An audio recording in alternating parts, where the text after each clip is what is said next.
Graça e paz, amados, bom dia, glórias a Deus, foi mais um dia, estamos aqui na presença do Senhor, na sua palavra, na presença de Jesus Cristo em verbo, o mesmo verbo que se fez carne e tabernaculou no meio de nós, ele está no meio de nós, ele é o Espírito Santo em nós, ele é a verdade. Ele é as Escrituras Sagradas. Ele é, Ele era e Ele há de vir. Mas o fato dele ser, nesse presente momento, você recebendo esse devocional na sua casa ou onde você estiver, dai graças a Ele. Dai um glória a Deus, dai um aleluia, porque Deus é convosco. Porque Ele quer falar com você através da palavra dEle, ou seja, Jesus em verbo. E o desafio que nós vamos trabalhar aqui nessa manhã está em Mateus 22, no verso 37. Palavras de Jesus em carne. Na época, ele estava em carne quando ele expressou essa palavra. E diz assim: respondeu-lhes Jesus: amarás o Senhor teu Deus de todo o teu coração, de toda a tua alma e de todo o teu entendimento. Jesus estava ali ensinando também entre os discípulos, mas aqui desde o verso 34, a palavra diz assim: entretanto os fariseus, sabendo que ele fizera calar os saduceus, reuniram-se em conselho, e um deles, intérprete da lei, experimentando, lhe perguntou: mestre, qual é o grande mandamento da lei? Respondeu-lhe Jesus: amarás o teu Deus de todo o teu coração, de toda a tua alma e de todo o teu entendimento. Amados, vamos entender. E aqui está dizendo, esse é o grande e primeiro mandamento. Vamos entender, por exemplo, quando ele fala: amarás o teu Deus de todo o teu coração. Mas como assim que em Jeremias deixa claro exatamente assim? Enganoso, Jeremias 17, verso 9. Enganoso é o coração, mais do que todas as coisas, e desesperadamente corrupto. Quem o conhecerá? Fez uma pergunta.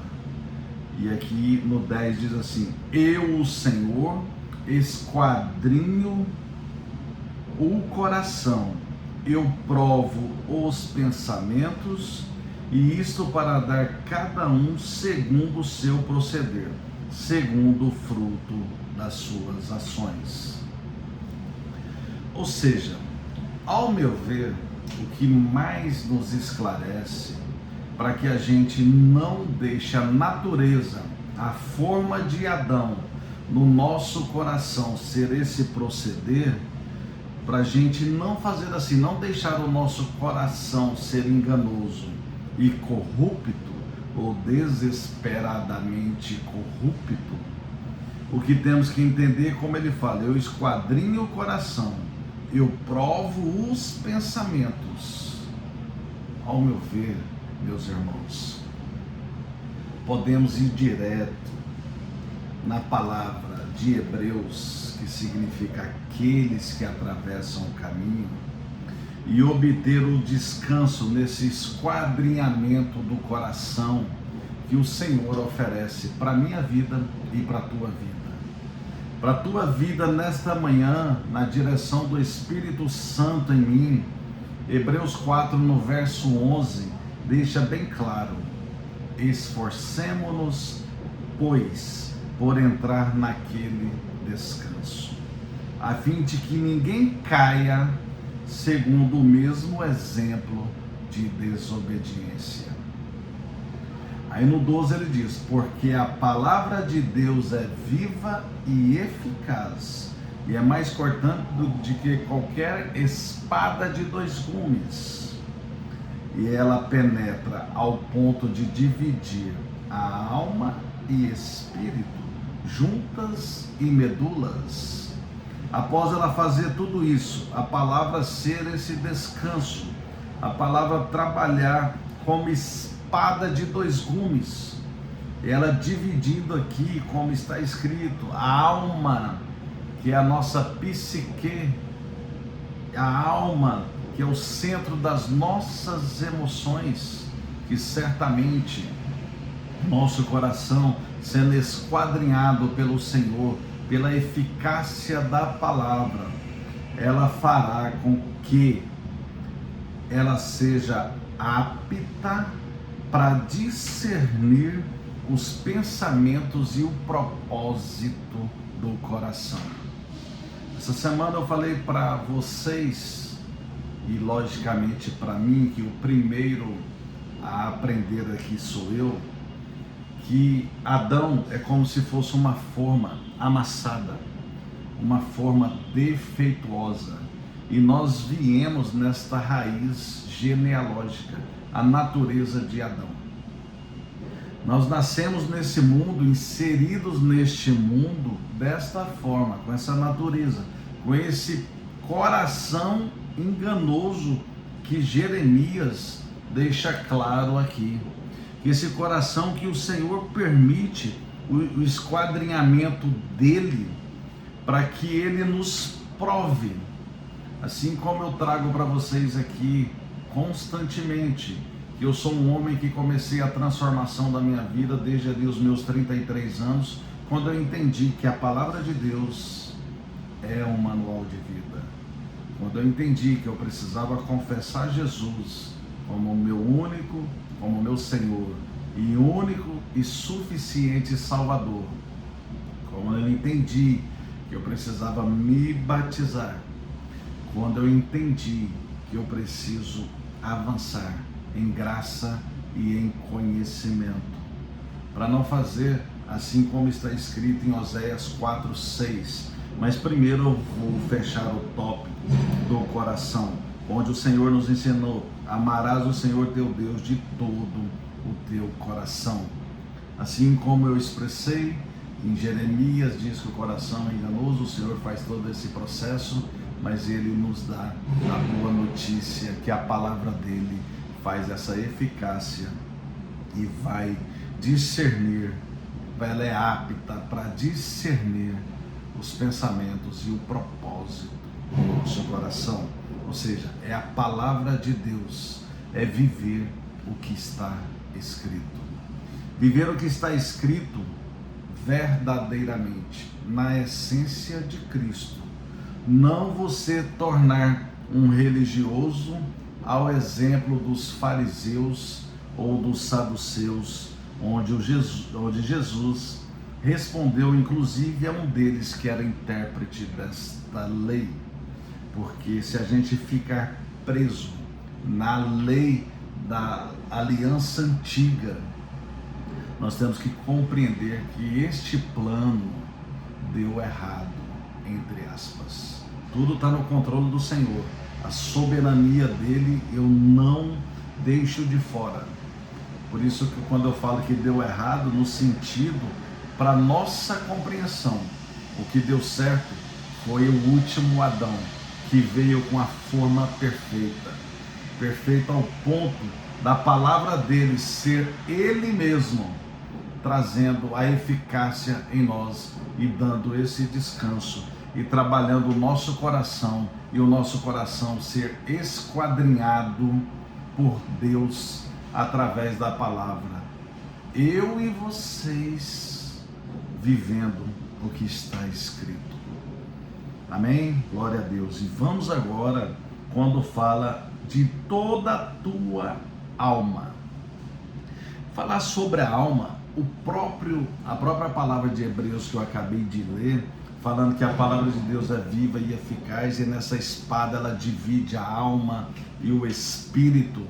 E eu digo para vocês que essa alma, para entendermos melhor, alma em grego significa psique.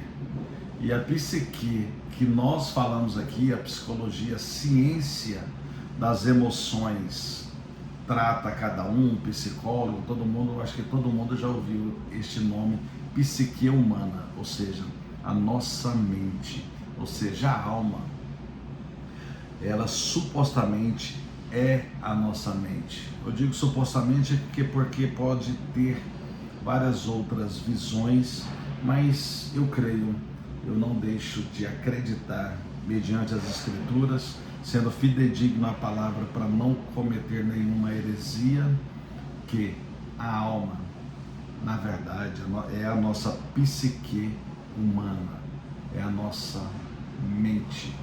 É o mover, é o trabalhar entre o software e o hardware, ou seja, entre o cérebro e a mente. E a nossa alma é o que o Senhor tem no plano da Nova Jerusalém, da salvação, que ela, quando a gente morre aqui nessa terra, o nosso corpo volta ao pó e a alma vai para o paraíso, para um descanso até o dia do juízo final. E esse não é o caso agora, mas eu quero dizer para vocês com isso que Deus, o que é precioso em nós é a alma e, lógico, que o Espírito Santo que volta para ele. Aqueles que têm o Espírito Santo, quando morre, a alma vai para esse descanso, que é o novo paraíso, e o Espírito volta para Deus. Mas o que eu quero dizer para vocês é que Deus é o Deus da verdade. É essa verdade que eu expresso aqui neste devocional. E quem é o Deus da mentira? É o diabo. E ele comete uma mentira no dia a dia, inclusive camuflando que ele também tem interesse na sua alma. Só que ele tem interesse de uma forma mentirosa, enganosa. Porque se a alma é o centro das nossas emoções, o papel do diabo é trabalhar, é levar a sua alma, os seus pensamentos, o seu coração, sem esse entendimento, aprisionado a cativeiros das suas emoções, de você querer viver o padrão deste mundo, de você querer viver o que te dá prazer pela concupiscência da sua carne, da sua e da minha, caso eu deslize, caso eu caia. Então, esse enganador, este mentiroso chamado diabo, ele também tem apreço pela sua alma. Só que ele não deixa claro isso.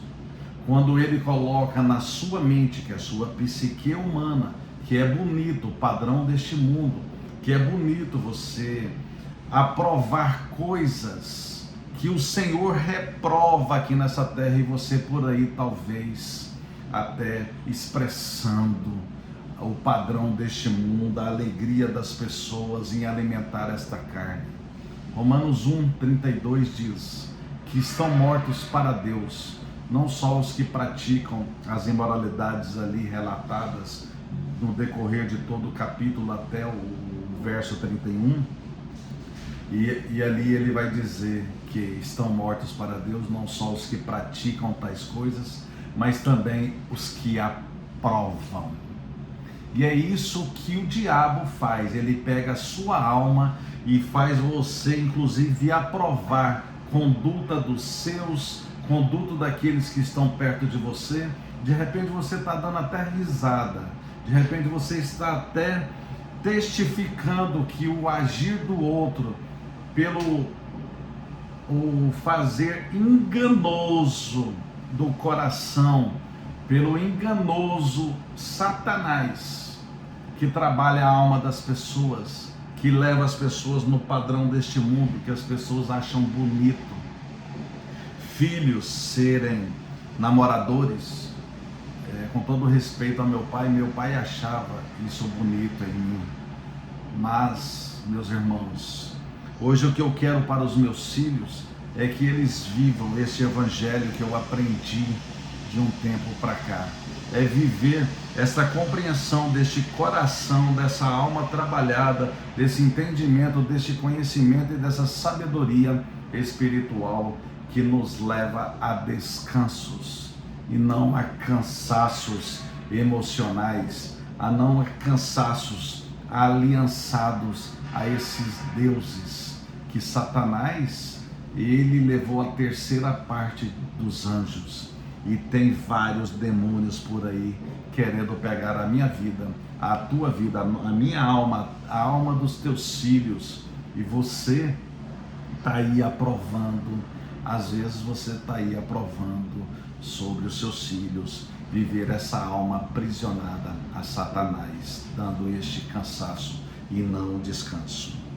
Para evoluirmos aqui, quando Jesus responde ali a esse intérprete da lei, fora o coração, que já falamos, fora a alma e o entendimento aqui agora, e já fecha esse raciocínio.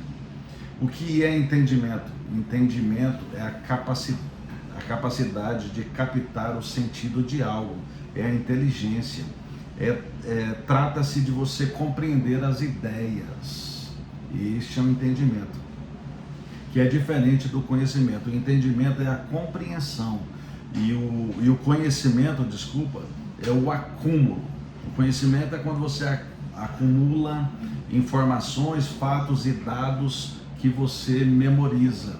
E a sabedoria, que não é o caso aqui, mas a gente precisa buscar a sabedoria do Senhor, que vai trabalhar este conhecimento e este entendimento. Então, com isso, eu trago para vocês o que é sabedoria. É a ação correta em aplicar todo esse conhecimento, tendo esse entendimento. É você ser certeiro nas suas decisões. É como eu estou trazendo aqui, eu tenho certeza para vocês que eu estou sendo certeiro aqui no que eu estou falando, porque não sou eu quem digo, é o Senhor nosso Deus, que quer a nossa alma preservada, para no dia da nossa morte, ela ir para o novo paraíso. Que Jesus reinaugurou este paraíso com o ladrão na cruz do Calvário. O ladrão que ele salvou naquele dia da sua crucificação. E ali ele reinaugurou o paraíso. É onde a nossa alma, se a gente for antes do dia do juízo, que eu acredito que iremos antes do dia do juízo, porque faltam alguns sinais, algumas trombetas ainda, é onde a nossa alma vai esperar o dia do juízo final, para que o Senhor faça todo o processo, para depois de fato irmos para a vida eterna na nova Jerusalém. Então, é essa a direção do Senhor sobre o mandamento principal que Jesus dizia aqui. Então, cuide do seu coração com a palavra de Deus fazendo a eficácia. Cuide da tua alma, da sua psique, trabalhando o software e o hardware ali, trabalhando do cérebro para a mente, trabalhando este conhecimento, tendo esse entendimento, tendo essa compreensão, tendo o acúmulo desse conhecimento, e você aplicando com a sabedoria na ação correta sobre estes entendimentos, sobre essa palavra, sobre o manual de vida, sobre Jesus falando comigo e com vocês aqui neste devocional, ou nas igrejas cristocêntricas, ou nas fontes que traz águas limpas para vocês, que traz este evangelho que não promete vida fácil, que promete aqui é ter a paz que excede todo entendimento, que é ter esta compreensão, que é viver Cristo em nós e Ele sendo a força em nós, trabalhando o nosso coração, a nossa alma e a nossa mente, e também nos dando este entendimento e a sabedoria espiritual, que vai trabalhar na sabedoria emocional, que mais uma vez é a alma, e também a sabedoria intelectual, que é trazendo esse conhecimento / entendimento / sabedoria intelectual. Amém?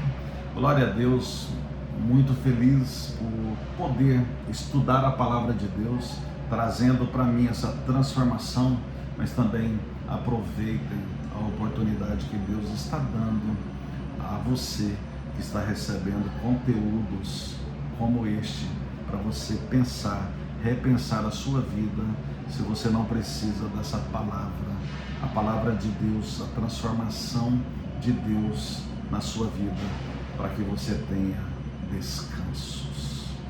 Oh, glória. Amém? Deus abençoe. Abraço. Até amanhã, com a permissão do nosso Senhor.